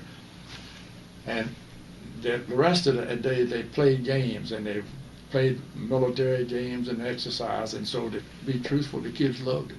They didn't have no homework, all that. They just go there. Sure. And, that was just. But anyway, it was wrong. Most of the real Germans tried to send their children to private school if they could. But anyway, that was what Hitler did, and he taught these kids to spy. You spy on your teacher. You spy on your neighbors. You spy on your mother and your father. You spy on each other. Your teacher. If they even went and told, they had this authority they could go to so they heard somebody say something. If that happened, that person would be arrested and taken to a labor camp, including their parents. So, and some of them did.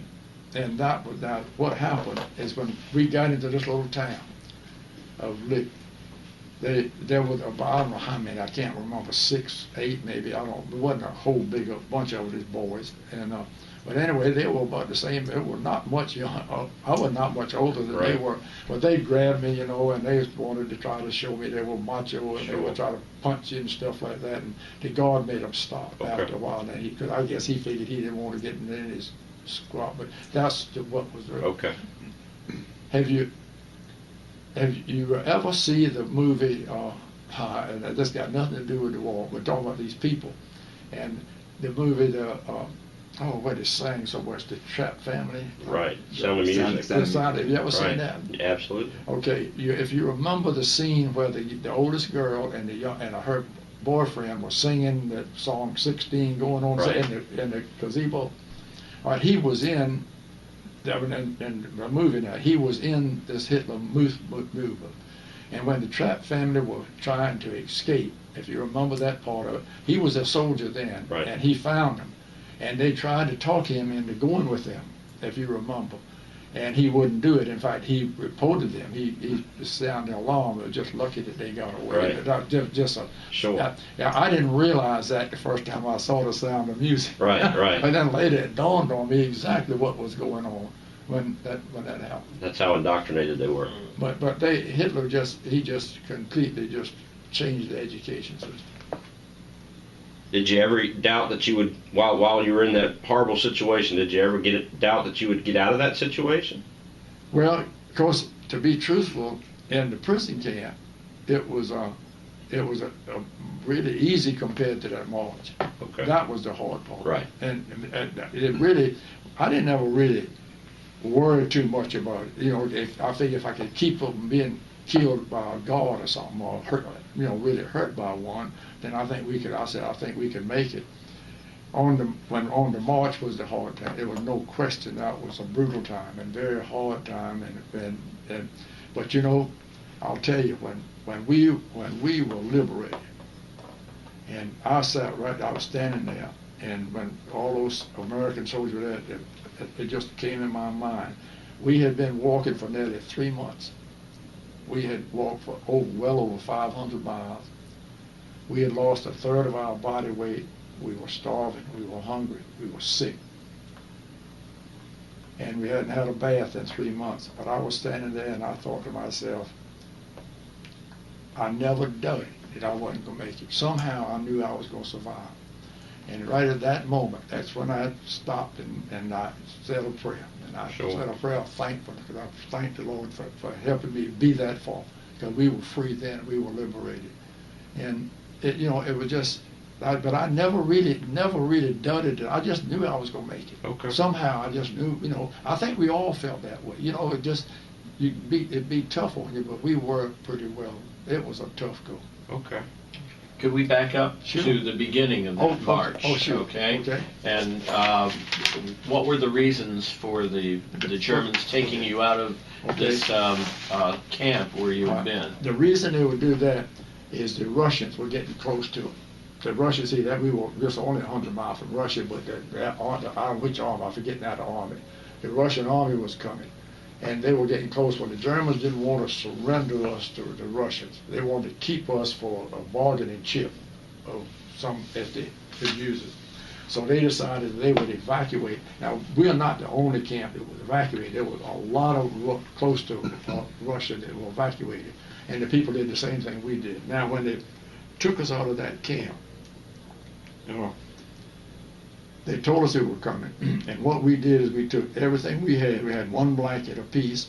We took all but food and what water, and they gave us a little extra food to begin with. So we put all the water and the food and all of the utensils. We rolled it up. We used a sort of make a backpack out of it. And this is I think, is a real photograph, I believe, of us up the way. Now, of course, you didn't. There are 10,000 people. Now, you didn't want to have a 10,000 mile. What they did is they broke us up into about 150 to 300 people, different amounts, and around 200 people. And the guards went with us. This is going out of the gate. And it just happened. It was extremely cold. It was a bitter winter, but it's always bitter winter out there. But that was where we started. And they were only doing it to try to keep it there. They couldn't take us, but they didn't have the rail facilities or the truck facilities. Now, they did take the wounded people. I don't know how many. I don't know. I'd say 3,000 to 4,000. They took out. They couldn't walk. The rest of us had to walk. Now, I'll just tell you a little bit about this now. After the first night, then the next morning, we all knew we would have to form what they call a combine. A combine is nothing more than 3 guys. They get together and said, okay, we're going to sleep together because we'll have 3 blankets for warmth rather than 1. We will share all of our water. We will share all of our food. We will march together. If somebody gets hurt, the other 2 will be there to help them. And we will stay together, and we did. And in my personal belief that we would have never survived without being in combines. Everybody I know was in one. A guy by himself could. We slept in the fields, we slept in the woods, we slept in barns, we slept in bombed-out factories. Wherever we happened to be at night, that's when you would bed down. They would just hurry you up in as small a group as you can, and that's it. And what made it so terrible is the Germans gave us very little water and very little food. The whole matter. The Red Cross did their best, but they didn't know where we were because we weren't going. We were just meandering. They didn't take us on the autobahns and on the major highways. They kept us on the back roads and the trails and the stuff. And we would backtrack, man. We'd walk all day one day, and the next day turn around and come right back. That's just the way it was because they were just trying to keep us away. And it was one group after another. But when they would herd you into these little groups at night for sleep, And if you had to go to the bathroom, they wouldn't let you do it. You'd have to go right there where you're sleeping. And the filth was terrible. And then not only for that, but then the next time another group would be coming through there would make it. And when you were marching, if you had to relieve yourself, you'd do it right in the road. And you'd have to do it quick because you didn't want to get behind because they wouldn't. Sure. They didn't like that too good. Sure. But anyway, that was just part of this march that started off, and that's as it went on. I'll say this: after about a week, that we all ran out of water and we ran out of food, and then we had to drink water where we could find it. That we drank. We ate the snow. We drank water out of rivers, creeks, and sometimes even ditches because there was nothing else, and you had to have the water. We had to scrounge for our own food. We had to do the best we could, stealing or whatever you want to call it. We call it scrounging around and getting what we could get. In the early part, it was a lot easier to do it. But now after we started drinking this water, it was just a few days, and in a week, everybody on the march had dysentery, and that made it even worse. And by that time, we were beginning to really get hungry because the food was getting mighty scarce, and the longer this march went on, the harder it was to scrounge around food. Now, of course, the fatigue had set in a long time before that, and of course, hunger was because we were starving. There was no question about it. The Red Cross did get to us with some packages, very small amount, but without those packages, I think we'd have never survived. I really do, because scrounging around for it just couldn't. And as it got longer, and as it got toward the end of it, we would eat rodents, we'd eat anything in the ground we could dig out, anything on top of the ground, any kind of animal you could catch. And that's a terrible thing to say, but we did. And we couldn't cook it. We did the best thing we could. We couldn't. And that we ate it, and we ate it. It was half raw and all that. And that made you sicker. But, when you're starving, you just do what you have to do. Sure. And that was basically it got worse as we went along. Now, were the guards having rations of their own? Yeah, or? they gave them. They came by and they would give them rations. They would carry. The Germans carried a big knapsack, and they all carried a loaf of bread, and they carried this jelly and the food in it with themselves. They just kept their food all the time, but they would replenish them at different places. But the guards seemed to do pretty good. But that was basically the whole 3 months. Not quite 3 months, but it was just the way it was, and it was as long as it went, the harder it went. What about people that were too exhausted to go on or too sick to go on? Well, I don't really know, and I can show you books and stuff that I've got where people say that they shot them and killed them. I never saw that. Okay, so after you had this very lengthy march, you finally were liberated, and how did that come about? The Germans, we were going to the west, and they knew that the Russians were behind us and the Americans in front of us. And at that time, the artillery, they had quit firing artillery because they were so close together. And so the Germans knew then that it was all over with. So they marched us into Bitterfeld, Germany. And it wasn't I forget how many, we didn't walk many miles that day. And when we got to Bitterfeld, Germany, and it was a fair-sized little town, but more than a fair size, it was a nice-sized town. And they got to this crossroads, and the one where the German American army, they got at this crossroads, and they all started putting the guns in a pile. They put all the guns and stuff, they put in a big pile, and then the guard started walking off. They didn't want to put up a fight or anything. They did nothing. They just all they did was when the guard walked to that one point at that intersection, there was a pile of guns, and they just kept piling the guns in there and walking. And I was ready to get to American line. Where'd you get to eat first? That night, in the front line troops, it was Patton's 101st Timberwolf Division that liberated us. And when we got there, we were just all coming down the road, and we had this river. We had to cross over the river. The bridge was up. It had this walking bridge, and that was where the American lines was. That's where they had stopped. And that night, all of the frontline troops didn't eat their dinner, so we could have their meal. Wow. We ate it. And What did you have to eat? Do you I remember? don't remember. It was, of course, it wasn't a lot now because there were so many more of us than it was of them. But they didn't eat anything, and we ate it. And then after we finished eating, the medic came by and made us throw it all up. He said, if you leave it on your stomach, you'll be so sick in the morning you won't be able to do anything. So we threw it all up. But anyway, we had something to eat that night. And then we just slept wherever we could sleep. In fact, I slept in some house that just, I don't know who had it. I don't remember. I think the medics had it or something. But I went in and slept on the floor. But the next day, they flew airplanes in to pick us up, and that's when they took us to La Halle, France. Then they took us to this place called Camp Lucky Strike. And at Camp Lucky Strike, it was a huge multi-purpose camp. And we got there, and when we got there, they had this huge tent, which was the bathhouse. And they had this big, huge bonfire, so we just took off all of our clothes and everything, just threw them right in the fire, everything, because it was just, you were just terrible. Went in, we took a bath, and they gave us a haircut and shave us, and of course they gave us food. And then the very next day, Eisenhower flew in, and he flew into Camp Lucky Strike, and he got out of his airplane, walked up on this platform. Everybody started clapping. We were all there clapping. And he picked up this microphone, and he started to say something. But now, as I told people, Eisenhower uses some crusty words when he gets the hot, and so I don't use his words. But he said basically, stop that clapping. He says, I'm not a movie star. He said, my name is Ike, and I'm a soldier just like you. That's the kind of guy he was. He just like that. But anyway, later that day, I had the great privilege of actually meeting the guy and shaking his hand, and we talked for a little while. And of course, I say we talked.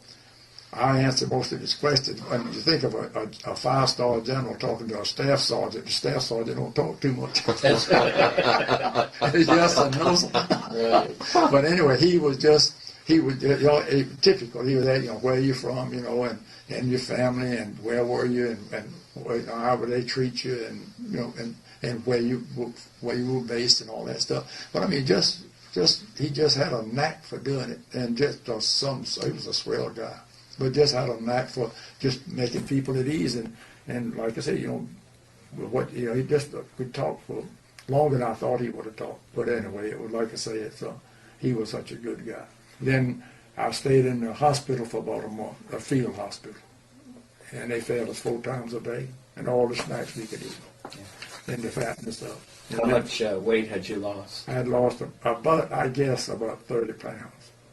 I weighed a little over, or maybe a little bit more, because I weighed just about 100 pounds. Most of us weighed about 100 pounds, 100 to 110, 100 that fat. Depends on how big you were, Sure. But they figured that everybody lost a third of the body weight, so it was amazing. It was 3 years before I could finally eat most everything. I still don't eat something, because I get indigestion, but it was 3 years after that before I really could just eat, like fried food and stuff like that. But it just took a long time to get over it. Yeah, I bet. And that was, and then after the hospital, then I came home and came into Norfolk, and then they gave me now, by the way, while I was in the hospital, that was when Germany surrendered. And Okay. of course, I knew it, but it didn't mean a whole lot to me then. I was just trying to recuperate as best I could. And it just didn't, I was just glad that part of the war was over. And then when they got home, they gave me a 1 month furlough or pass, for medical furlough. I went home, and I was the first guy in my hometown to come back. And so we were there, and while I was there during that month was when the Japanese surrendered. Okay. Now, we knew that, and my wife and myself, I was married. We got married before I went overseas. And we were sitting in an arbor, grape arbor, in a swing when we had just heard it on the radio. And we would rejoice. We really were happy. Because, boy, I knew then I wouldn't have to go to Japan. But I knew that's where I was going. Sure. And for that, and boy, we both were just tickled to death. But that was so good. that was a big plus for us. Right. And then after that, they sent me to San Antonio and then back to Greensboro, and it was just a processing to get out of the Army. It was just a matter of going through the process there. And I stayed up, and the only other military thing I ever did was after I finished college and all of this stuff and started working, I joined the National Guard, the South Carolina National Guard. And I did it because they asked me to, and I wanted to because it made a little bit extra money. Right. Of course, back then you wanted all the money you could get. But they offered me the job of being the ammunition officer because I had studied the armament stuff in the regular Army. And so they got a commission, so I became an officer, and I stayed in there until Korea. Wow. And when the Korea came, the general in charge, he called me and he says, come up here, I got a paper for you to sign. And I went in there, and it was to resign my commission. I said, why? He said, we're going to Korea. He says, you don't need to go to Korea. Wow. And I said, I thank you. Yeah. I signed. Yeah. And I left. He knew something of your history, then, I assume. He knew what it was. Okay. You know. You've done more than your duty. And he said, you don't need to go. He said, just sign this paper. And I said, okay. And I did, and that was the end of all of my careers in the military. Now, your family had a business. Did you go back into the family business? No. What I did is when I got out of the Army, and I got a job in Georgetown, South Carolina. And this guy, he had an oil business, and he wanted me to manage the oil business, and it was just beginning, and so you had to start from ground zero. And I would run that little business, but he was an official. He was the Woodlands manager of a paper mill, and he was the guy that was in charge of getting the wood for the mill and all that. And he would take me to chauffeur him when he would go to Columbia and Charleston and Charlotte and these places. He'd have to go on business, and he would chauffeur. And when we get there, he'd always have meeting somebody, meeting your own business. And he says, "Come on," he says, "don't say anything, but just sit there and listen. You need to learn." And that was a great thing for me. It made me want to be that kind of person. It made me want to do that kind of job. So that's when I went home and I told my wife, I says, I want to go to college. And she says, okay. I had been 1 year. I'd already been a year in college. So we got the GI Bill of Rights. She says, I'll work. And when you finish college and you get your diploma, she says, I'm quitting work and I'm going to raise a family. Wow. And I'm through working. And she worked while I was there, and she quit the day I got my diploma. And she kept her work, and she raised the children. But that's what we did, and then we started. Then I worked for a company called International Paper Company. That was as big as all the other paper companies in the United States at that time. Mm-hmm. And I went to work with the same outfit that this guy that I was his chauffeur. And he was real pleased that I had gotten a forestry degree and it was come back to working. And so I started there, and I worked for them for about 20 years, and then I came up here to Chesapeake and been here about 20 years. And Did you ever see any of the people from your air crew again, or have any contact with people with whom you'd been in prison? Yeah. The tail gunner myself, a boy named, I didn't say, but he was Jewish. He had an extremely hard time in the prison camps because he just never knew when they were going to come and take him out. But they never messed with him. But it was hard on him. He and I were pretty close friends, and we talked about at least once every month. And I never did see him, but we talked on the phone. Alan had a hard time. He died about 4 or 5 months ago. He had a very hard time adjusting after he came back. He did work. He had a steady job and he worked, but he always had.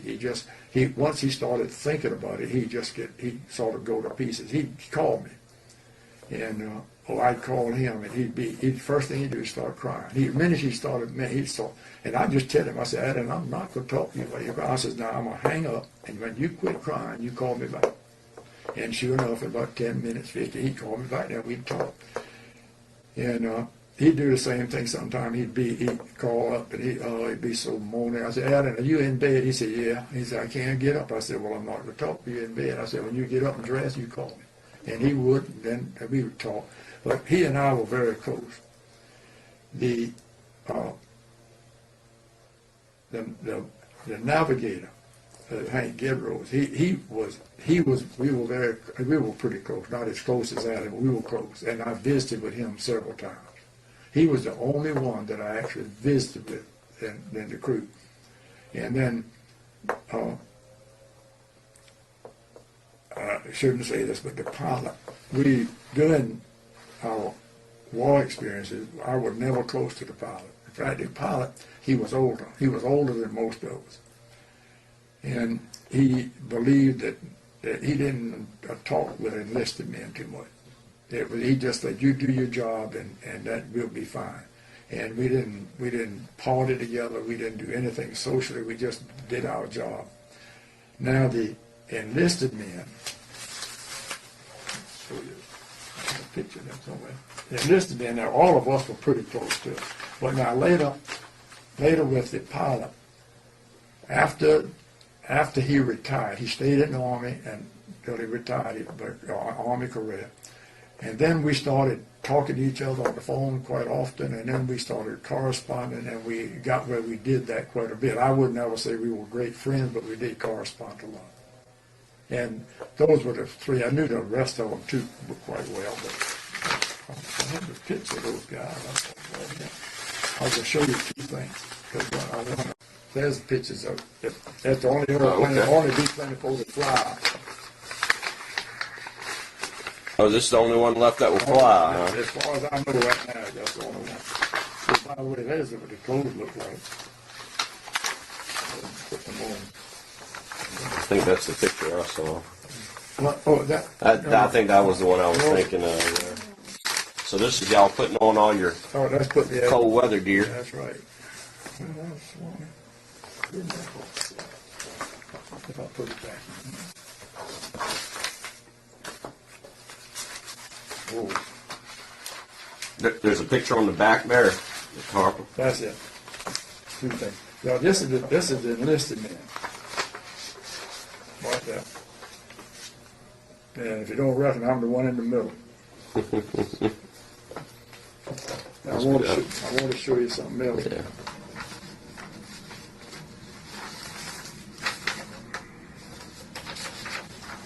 Okay, on our website, it's hard to see, but there's a picture right in the dead center. Oh, I see it. And that's the picture right there. Yeah. That's the website. That On the website. I don't There you go. know why they put it on there. I didn't even know they had it. But they did that. I saw was proud to see that on the website. But there's something else I was going to show you. What it was. Any other questions? And I'll just show you one thing. I just had one more question. What role did your faith have in getting you through this ordeal?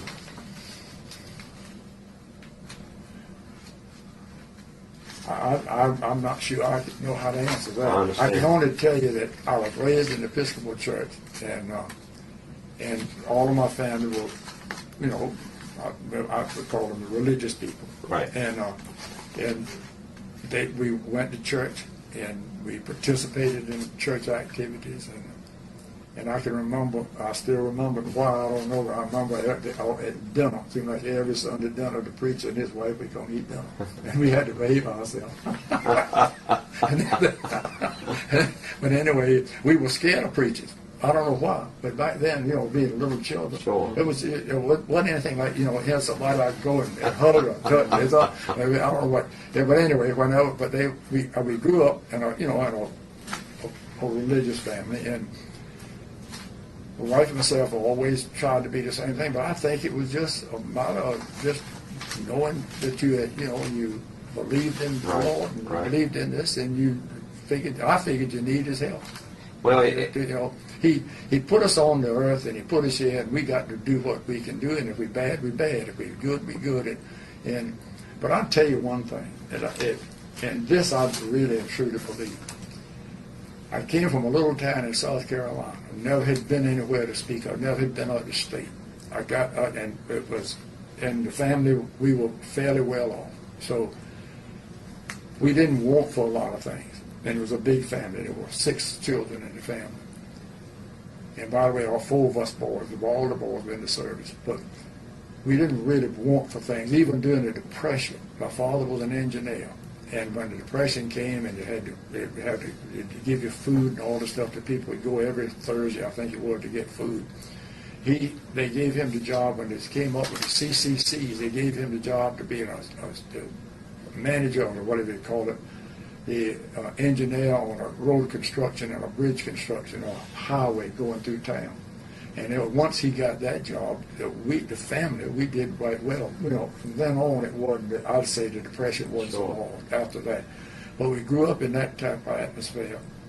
And then when I got into service, I met so many different kind of people. And I realized in this world, everybody wasn't like me or wasn't like other people. They were just different. And you had to learn how to get along with them. And you had to, if you wanted to really be a good person. And I think that learning that and being there was just a good thing. And then when we got in this march, got into prison camp and got on that march, I just believed I was going to survive. I wanted to come back to see my mother and my Farron, my wife. And my sister says she didn't want us to get married. But she said after I was captured, she said she prayed every night that she said that I'd be saved and I would have something to come home to. Right. Something more than just, but now I think I would have had the same drive and same determination, but it was just, we just was going to do it. You go through the hard times and you just keep going because they weren't going to knock you down and beat you down. But I think it helped me the rest of my life in knowing different people and knowing, because you in the Army, you learn you see the good, the bad, the ugly, and everything. And I think that I learned a lot from that, from just people. And